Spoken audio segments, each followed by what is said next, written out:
আসসালামু আলাইকুম। স্বাগত জানাচ্ছি আরটিভির দুপুরের সংবাদে। শুনছিলেন মার্কেন্টাইল ব্যাংক শিরোনাম। আপনাদের সঙ্গে আছি আমি মৌসুমী রহমান। রক্ত দিয়ে নাম লিখেছি বাংলাদেশের নাম।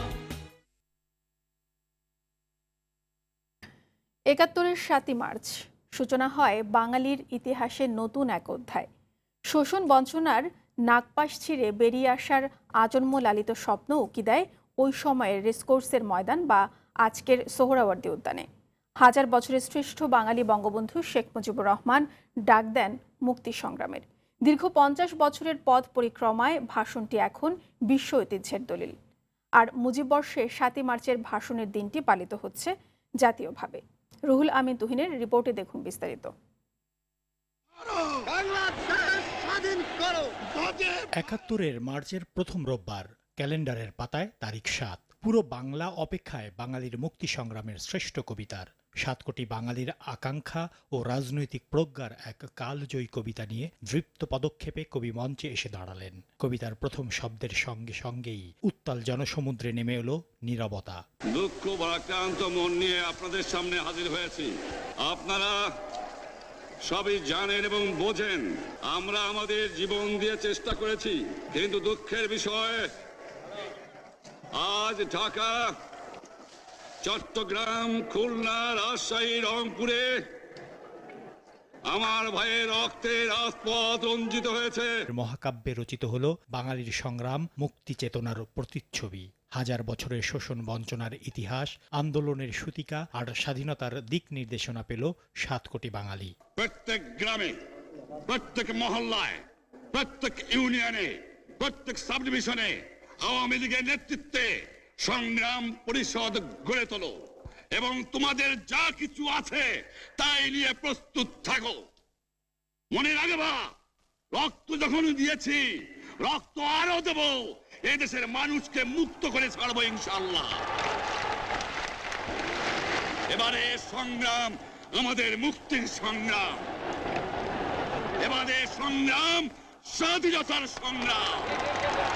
মূলত এ ভাষণেই বাঙালির স্বাধীনতা, একটি পতাকা ও একটি ভূখণ্ডের জন্ম। স্বাধীনতা এবং মুক্তি অর্জনের যে পথ, যেভাবে একটি গরিলা যুদ্ধের রূপরেখা তিনি তার ভাষণে সেটা পরিষ্কারভাবে সেই কথাগুলি ছিল এই দেশের মুক্তিযুদ্ধের জয়লাভের যে কলা কৌশল সবই তিনি তার বক্তৃতার মধ্যে দিয়ে তিনি বলে গিয়েছিলেন। বঞ্চিত জাতির মুক্তির সনদটি তাই কেবল বাংলা ও বাঙালিরই নয়, স্থান পেয়েছে বিশ্ব ইতিহাসে। অর্ধ শতাব্দী পরে নানা চড়াই উতরাই পেরিয়ে মুজিববর্ষে প্রথমবারের মতো জাতীয়ভাবে পালিত হচ্ছে দিনটি। এই ভাষণকে ডকুমেন্টারি হেরিটেজ, বিশ্ব প্রামাণ্য ঐতিহ্য হিসাবে স্বীকৃতি দেয় ইউনেস্কোর memory of the world international রেজিস্টারে। MOW ৭ মার্চের ভাষণ আজকে সংগৃহীত হয়। সুতরাং আজকে এই ভাষণ শুধু বাংলাদেশের সম্পত্তি নয়, আজকে বাংলাদেশই শুধু এটা অর্জিত নয়, আজকে সারা বিশ্ববাসীর কাছে এইটা একটি শ্রেষ্ঠ ভাষণ হিসাবে পরিগণিত হয়েছে। যে নেতার ডাকে সাড়া দিয়ে নিরস্ত্র বাঙালি ঝাঁপিয়ে পড়েছিল মুক্তিযুদ্ধে, স্বাধীনতা সংগ্রামে, রাজনীতির কবির সে ডাকই বাংলাদেশকে পরিচিত করেছে বিশ্ব দরবারে। আমাদের মিটিং এইখানেই শেষ। আসসালামু আলাইকুম। রুহুল আমিন তুহিন, RTV, ঢাকা। মাত্র ১১০৭টি শব্দ পাল্টে দিয়েছিল সব হিসেব নিকেশ। মুক্তিপাগল বাঙালিকে দিয়েছিল মুক্ত হওয়ার আকাঙ্ক্ষা, সাহস। বলছি ৭ই মার্চে দেওয়া জাতির পিতার ঐতিহাসিক সেই ভাষণের কথা। দীর্ঘদিনের শোষণ বঞ্চনার শিকার ৭.৫ কোটি মানুষ যখন দ্বিধাদ্বন্দ্বে, ঠিক তখনই এই ভাষণে নির্দেশনা থাকে মুক্তির লড়াইয়ের। দেশ স্বাধীনের সকল নির্দেশনা সম্বলিত জাতির পিতার এই ঐতিহাসিক ভাষণ অর্ধশত বছর পরও বাঙালিকে নিয়ে চলেছে অন্য উচ্চতায়। মারুফ রেজার রিপোর্ট। আর আমার বুকের উপর গুলি চালাবার চেষ্টা করো না, ভালো হবে না। ৭ কোটি মানুষকে তাবা রাখতে পারবো না। দীর্ঘ ২৩ বছরের শোষণ বঞ্চনার জবাব সেদিন এভাবেই দিয়েছিলেন বঙ্গবন্ধু। আমরা যখন মরতে শিখেছি তখন কেউ আমাদের দবাতে পারবে না। ৬৬ ৬ দফা, ৬৯-এর গণঅভ্যুত্থান, ৭০-এর নির্বাচনের পর যখন বাংলার মানুষ জাতির পিতা বঙ্গবন্ধু শেখ মুজিবুর রহমানকে নির্দেশনা শুনতে অধীর আগ্রহে অপেক্ষায়, ঠিক তখন 18 মিনিটে সে ভাষণে রচিত হয় স্বাধীনতার স্বপ্নগাথা। মুক্তিপাগল বাঙালি খুঁজে পায় মুক্তির দিশা। অতঃপর টানা 9 মাসের রক্তক্ষয়ী যুদ্ধে স্বাধীন হয় দেশ, অর্জিত হয় গর্বের লাল সবুজের নিশান। জাতির পিতা 7 মার্চের ভাষণ কেবল বাঙালিকেই মুক্তির পথ দেখায়নি, বরং সারা বিশ্বে সকল নিপীড়িত মানুষের ন্যায্য অধিকার আদায়ে উচ্চ কণ্ঠ হিসেবে স্বীকৃতি মিলছে এখনো।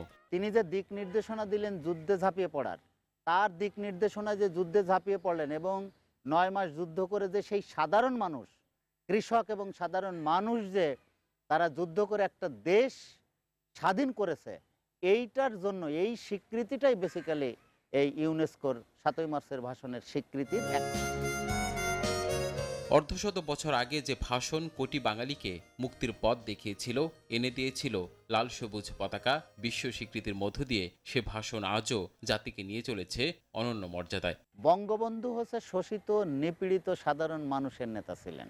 বঙ্গবন্ধুর যে স্বীকৃতি, এই স্বীকৃতি সারা বিশ্বের এখন রোল মডেল, যে সাধারণ মানুষের নেতৃত্ব দিয়ে একজন মানুষ কিভাবে বড় নেতায় পরিণত হয়। মহান নেতার ডাকে সাড়া দিয়ে সাধারণ মানুষ যে মুক্তির সংগ্রামে ঝাঁপিয়ে পড়ে, স্বাধীনতার সংগ্রামে ঝাঁপিয়ে পড়ে, সেইটা এখনকার জন্যও প্রযোজ্য, এখনকার জন্য তার গুরুত্ব রয়ে গেছে।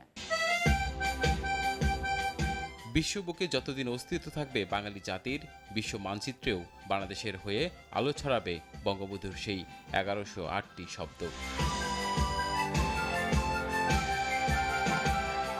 মারুফ রেজা, RTV, ঢাকা। ঐতিহাসিক 7 মার্চ উপলক্ষে জাতির পিতা বঙ্গবন্ধু শেখ মুজিবুর রহমানের প্রতিকৃতিতে শ্রদ্ধা নিবেদন করেছেন প্রধানমন্ত্রী শেখ হাসিনা। সকাল 7টায় ধানমন্ডি 32-এ শ্রদ্ধা নিবেদনের আনুষ্ঠানিকতায় প্রধানমন্ত্রীর সঙ্গে ছিলেন বঙ্গবন্ধুর ছোট মেয়ে শেখ রেহানা।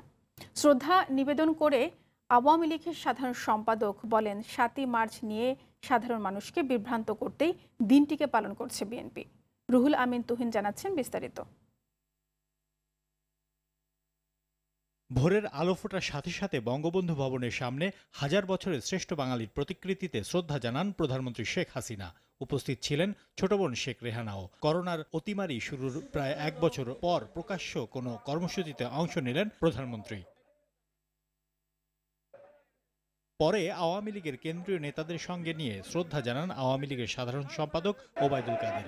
বিএনপির 7 মার্চ উদযাপনকে রাজনৈতিক কৌশল হিসেবে দেখছেন আওয়ামী লীগ সাধারণ সম্পাদক। ভীত হয়ে তারা আজকে রাজনৈতিক কৌশলের আশ্রয় নিয়ে এই 7 মাস পালন করছে, সুবর্ণ জয়ন্তীর প্রোগ্রাম দিয়েছে। তাদের এই সুবর্ণ জয়ন্তীর প্রোগ্রাম আসলে একটা রাজনৈতিক স্ট্যান্ডবাজি এবং তারা স্বাধীনতার ফুটনোটকে ইতিহাসের মহানায়ক বানাতে চায়।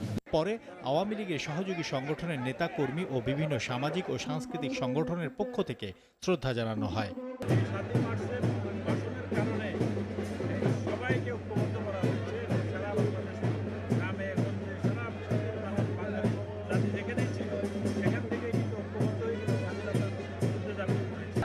রুহুল আমিন তুহিন, RTV, ঢাকা। ঐতিহাসিক 7 মার্চ স্মরণে নরসিংদীতে নির্মাণ করা হয়েছে দেশের ইতিহাসে প্রথম ও একমাত্র তর্জনী ভাস্কর্য, যার নামকরণ করা হয়েছে মুক্তির ডাক। জাতির পিতা বঙ্গবন্ধু শেখ মুজিবুর রহমানের তর্জনীর আলোকে নির্মিত এই ভাস্কর্যের দিকে তাকালেই মনে করিয়ে দেবে 71-এর 7 মার্চের কথা। এর মাধ্যমে নতুন প্রজন্ম স্বাধীনতার সঠিক ইতিহাস জানতে পারবে বলে মনে করছেন সংশ্লিষ্টরা। নরসিংদী সংবাদদাতা নূরে আলম রনির পাঠানো তথ্যচিত্রে দেখুন ডেস্ক রিপোর্ট। ঢাকা সিলেট মহাসড়কে নরসিংদী শহরের প্রবেশ মুখে সাহেব প্রতাপ মোড়ে জাতির পিতা বঙ্গবন্ধু শেখ মুজিবুর রহমানের তেজোদ্দীপ্ত তর্জনী নিয়ে নির্মাণ হয়েছে ভাস্কর্যটি। 2019 সালে 41 ফুট উচ্চতার মুক্তির ডাক নামে ভাস্কর্যটি তৈরির উদ্যোগ নেয় নরসিংদী পৌরসভা, যা শেষ হতে সময় লেগেছে প্রায় 14 মাস। নির্মাণ শিল্পী জানান, বেদির চারপাশে ভাষা আন্দোলন থেকে শুরু করে ৬ দফা, ৬৯-এর গণ অভ্যুত্থান, মহান স্বাধীনতা যুদ্ধের ঐতিহাসিক মুহূর্তগুলো টেরাকোটার মাধ্যমে তুলে ধরা হয়েছে। ভাস্কর্যটির সৌন্দর্য বাড়াতে অত্যাধুনিক অপটিক্যাল ফাইবার, হোয়াইট সিমেন্ট ও পাথর ব্যবহার করা হয়েছে। নিজ এলাকায় দৃষ্টিনন্দন এমন ভাস্কর্য পেয়ে উচ্ছ্বসিত স্থানীয়রা। এটার দিকে তাকাইলে বঙ্গবন্ধুর কথা মনে পড়ে, স্বাধীনতার কথা মনে পড়ে। ছেলেমেয়েরা আমাদের এটা দেখে স্বাধীনতা সংগ্রামী ইতিহাস জানতে পারবে। যে কোনো লড়াই সংগ্রামে, আন্দোলনে এবং আমাদেরকে শত্রুর বিরুদ্ধে কথা বলতে প্রতিবাদী হয়ে ওঠার যে প্রেরণা, সেটি তর্জনীর মধ্য দিয়ে আমরা পাই। ভাস্কর্য নির্মাণের উদ্যোক্তা নরসিংদী পৌরসভার মেয়র জানান, নতুন প্রজন্মের কাছে স্বাধীনতার সঠিক ইতিহাস তুলে ধরাই ছিল তার মূল লক্ষ্য। বঙ্গবন্ধুকে সবার মাঝে ছড়িয়ে দেওয়ার জন্যই এই তর্জনী ভাস্কর্য এখানে নির্মাণ করা হয়। আর এটা বাংলাদেশের সর্ববৃহৎ বঙ্গবন্ধুর তর্জনী। দেশপ্রেমে উদ্বুদ্ধ করার পাশাপাশি অন্যায়ের বিরুদ্ধে প্রতিবাদের প্রতীক হয়ে ভাস্কর্যটি অনুপ্রেরণা যোগাবে, এমনটাই প্রত্যাশা সবার। মৌসুমী রহমান, RTV। কোভিড-19-এর কারণে এবার অনুষ্ঠিত হচ্ছে না জয় বাংলা কনসার্ট। 2015 সাল থেকে প্রতি বছর বঙ্গবন্ধুর 7 মার্চের ঐতিহাসিক ভাষণের দিনে এই কনসার্টের আয়োজন করে আসছিল সেন্টার ফর রিসার্চ অ্যান্ড ইনফরমেশনের CRI ও ইয়াং বাংলা। তবে আগামী বছর আরও বড় আকারে এ কনসার্ট হবে বলে জানিয়েছেন বঙ্গবন্ধুর দৌহিত্র রাদওয়ান মুজিব সিদ্দিক। মূলত 71-এর যুদ্ধ দিনের অনুপ্রেরণা যোগানো গানগুলো তরুণদের কণ্ঠে পরিবেশিত হতো এই জয় বাংলা কনসার্টের মাধ্যমে। স্বাগতম, শুভেচ্ছা। এই মেগা কনসার্টের আয়োজন করেছে ইয়াং বাংলা প্ল্যাটফর্ম। এবার অন্যান্য প্রসঙ্গ। মধ্যরাতে বাড়ি থেকে ধরে নিয়ে ভ্রাম্যমাণ আদালত বসিয়ে সাংবাদিক আরিফুল ইসলামকে নির্যাতনের ঘটনায় কুড়িগ্রামের সাবেক ডিসি সহ জড়িতদের বিরুদ্ধে মামলার কার্যক্রম স্থগিত চেয়ে করা আবেদন খারিজ করে দিয়েছে সুপ্রিম কোর্টের আপিল বিভাগ। এর ফলে ডিসি সহ জড়িতদের বিরুদ্ধে মামলার কার্যক্রম চলতে আর কোনো বাধা নেই বলে জানিয়েছেন আইনজীবী। হাইকোর্টের আদেশের বিরুদ্ধে আরডিসি নাজিম উদ্দিনের করা আবেদন খারিজ করে প্রধান বিচারপতি সৈয়দ মাহমুদ হোসেনের নেতৃত্বাধীন আপিল বিভাগের বেঞ্চ এ আদেশ দেন। আদালতে আজ সাংবাদিক আরিফুল ইসলামের পক্ষে ছিলেন অ্যাডভোকেট সগির হোসেন লিওন, তাকে সহযোগিতা করেন অ্যাডভোকেট ইশরাত হাসান। নাজিমউদ্দিনের পক্ষে ছিলেন অ্যাডভোকেট শাহনারা বেগম।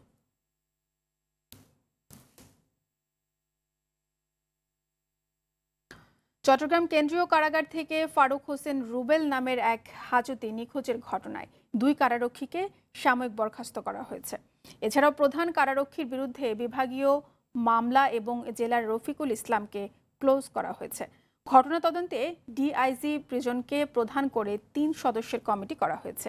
এর আগে গতরাতে বন্দি নিখোঁজের ঘটনায় নগরীর কোতোয়ালি থানায় মামলা করে কর্তৃপক্ষ। আসামি রুবেল কারাগারের 15 নম্বর কর্ণফুলী ভবনের একটি ওয়ার্ডে বন্দী ছিলেন। শনিবার ভোর থেকে তার খোঁজ নেই। চট্টগ্রাম নগরীতে গত 6 ফেব্রুয়ারি এক ব্যক্তিকে ছুরিকাঘাত করে হত্যা মামলার আসামি ছিলেন রুবেল। তার বাড়ি নরসিংদী রায়পুরায়।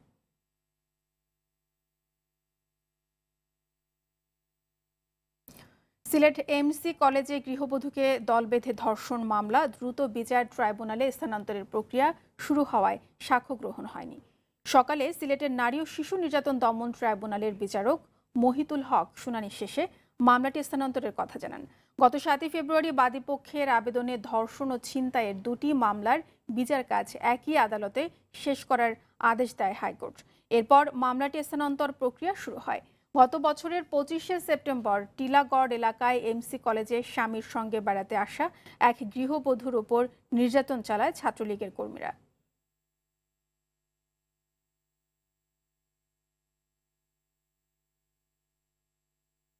আদালতের নির্দেশে ঢাকার চারপাশের নদীতে পুনরায় সীমানা খুঁটি বসানোর পর তা নিয়েও বিতর্ক শুরু হয়েছে। এবারও সীমানার খুঁটি ভুল স্থানে বসানো হয়েছে বলে অভিযোগ পর্যবেক্ষকদের। বুড়িগঙ্গা তুরাগ নদীর প্রায় অর্ধেক খুঁটি ভুল জায়গায় বলে জানায় river and delta research centre RDRC। তবে বাংলাদেশ অভ্যন্তরীণ নৌ পরিবহন কর্তৃপক্ষ BIWT এর দাবি খুঁটি নির্ভুলভাবে বসানো হয়েছে। শরীদ খানের রিপোর্ট। বুড়িগঙ্গা, শীতলক্ষ্যা, তুরাগ ও বালু নদীর দখল ঠেকাতে 2011 সালে প্রথমবারের মতো সীমানা খুঁটি বসানোর কাজ শুরু করে গণপূর্ত অধিদপ্তর। 6,843টি খুঁটির মধ্যে 4,063টি বসানোর পর দেখা যায় বসানো খুঁটির মধ্যে হাজার খানেকই সঠিক স্থানে বসানো হয়নি, ফলে ওই কাজ স্থগিত করা হয়।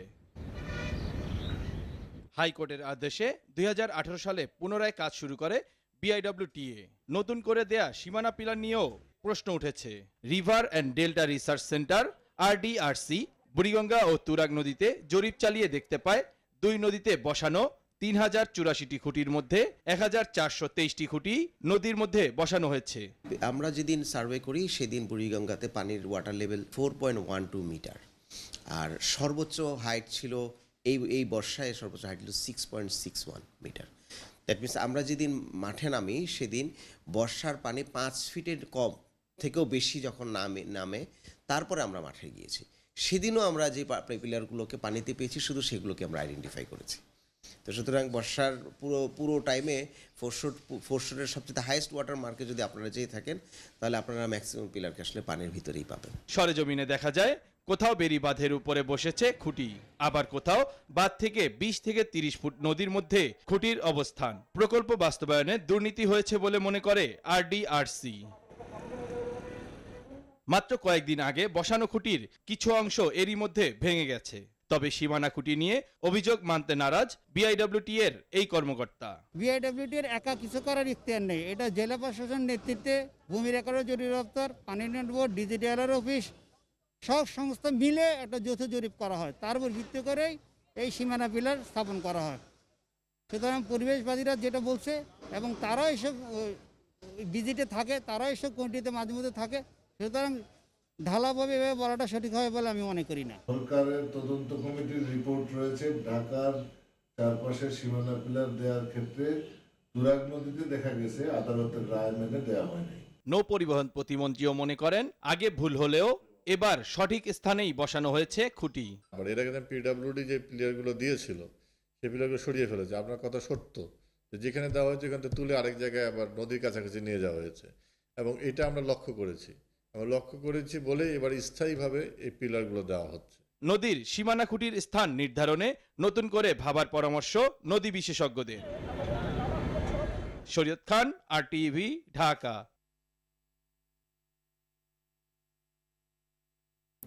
জমকালো আয়োজনের মধ্য দিয়ে নোয়াখালীতে অনুষ্ঠিত হয়ে গেল বেঙ্গল সিমেন্টের বিক্রেতা সম্মেলন 2021।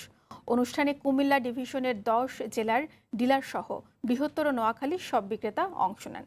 এ সময় প্রতিষ্ঠানের ব্যবস্থাপনা পরিচালক ফিরোজ আলম টিপু জানান, গ্রাহকদের চাহিদার কথা বিবেচনা করে গুণগত সিমেন্ট সরবরাহ করায় দেশে বেঙ্গল সিমেন্টের চাহিদা দ্বিগুণ বেড়ে গেছে। নোয়াখালী থেকে ফিরে আরও জানাচ্ছেন মাসুদ মোস্তাহিদ। শক্তিতে সুদৃঢ় এ প্রত্যয়ে 2019 সালে যাত্রা শুরু করে মাত্র 2 বছরেই মানুষের আস্থা অর্জন করে নেয় বেঙ্গল সিমেন্ট। সে উন্নয়নের সারথি ডিলারদের নিয়ে নোয়াখালীর প্রাণকেন্দ্র চৌমুহনীতে মোর্শেদ আলম কমপ্লেক্সে আয়োজন করা হয় বিক্রেতা সম্মেলন 2021। বেঙ্গল সিমেন্টের চিফ অপারেটিং অফিসার আসাদুল হক সুফিয়ানির সভাপতিত্বে অনুষ্ঠানে প্রধান অতিথি ছিলেন প্রতিষ্ঠানের ব্যবস্থাপনা পরিচালক ফিরোজ আলম টিপু। বিশেষ অতিথি ছিলেন বেঙ্গল গ্রুপের পরিচালক সাইফুল আলম দীপু ও বেঙ্গল সিমেন্টের কুমিল্লা ডিভিশনের প্রধান শরীফুল হাসান তপু। এই মাসে আমরা 1,05,201 টন সিমেন্ট আমরা সরবরাহের মাধ্যমে বাংলাদেশের 34টি কোম্পানির মধ্যে আমরা বেঙ্গল সিমেন্ট 7ম স্থানে অবস্থান করছি এবং সারা বাংলাদেশে আমাদের মার্কেট শেয়ার 4%। যে আমার ব্লকে লাগে হচ্ছে 9 নিউটন, আপনার সিমেন্ট দিয়ে আমি ব্লক বানাই সেটা 19 নিউটন। ঘটনা কি বলে তুই সিমেন্টের পরিমাণ কমায় দেয়, আমি ভাই যতটুকু রেশিও অতটুকুতে করি, তারপরে এত স্ট্রেন্থ কেমনে আসে। এবং ডিলাররা আপনারা আমাদের সাথে থাকেন। শক্তিতে সুদৃঢ় এই মূল মন্ত্র নিয়ে সব ধরনের নির্মাণে দেশবাসীর পাশে আছে বেঙ্গল সিমেন্ট। নারায়ণগঞ্জের বারুদিতে আমরা গড়েছি সর্বাধুনিক প্রযুক্তিতে বিশ্বমানের কারখানা। প্রতিযোগিতামূলক মূল্যের সর্বোচ্চ মানের সিমেন্ট এর পর্যাপ্ত যোগান দেওয়ার মাধ্যমে দেশের চাহিদা মেটাতে বেঙ্গল সিমেন্ট প্রতিশ্রুতিবদ্ধ। আগামী দিনে আমাদের সাথে আপনাদের এই পথ চলা আরও সুগম হবে। কুমিল্লা ডিভিশনে এবার সেরা বিক্রেতা নির্বাচিত হন মনির হোসেন বাবু ও সেরা এরিয়া সেলস ম্যানেজার নির্বাচিত হন মাসুদুর রহমান। পরে জমকালো সাংস্কৃতিক আয়োজনের মধ্য দিয়ে অনুষ্ঠানের শেষ হয়। মাসুদ মুস্তাহিদ, RTV, ঢাকা। দর্শক, করোনা ভাইরাস নিয়ে আতঙ্কিত হবেন না, সতর্ক হন। নিজে পরিচ্ছন্ন থাকুন, মাস্ক পরুন, অন্যকে সচেতন করুন। এই সংকট মুহূর্তে প্রয়োজনীয় সব তথ্য নিয়ে আপনাদের পাশে আছে RTV। দুপুরের সংবাদ এই পর্যন্তই। RTV সবশেষ সংবাদ জানতে যে কোনো মোবাইল ফোন থেকে 24141 নম্বরে ডায়াল করুন। আর মোবাইল ফোনের সংবাদ দেখতে অ্যাপ স্টোর, গুগল প্লে বা উইন্ডোজ স্টোর থেকে ডাউনলোড করুন RTV অ্যাপস। এছাড়াও তাৎক্ষণিক ও বিনোদন সংবাদ জানতে বিশ্বের যে কোনো প্রান্ত থেকে ভিজিট করুন rtvonline.com, facebook.com/rtvonline ও youtube.com/rtvdigitals। এখন থেকে RTV সব বিনোদনমূলক অনুষ্ঠান দেখতে পারবেন RTV প্লাসে। এতক্ষণ সাথে থাকার জন্য সবাইকে ধন্যবাদ।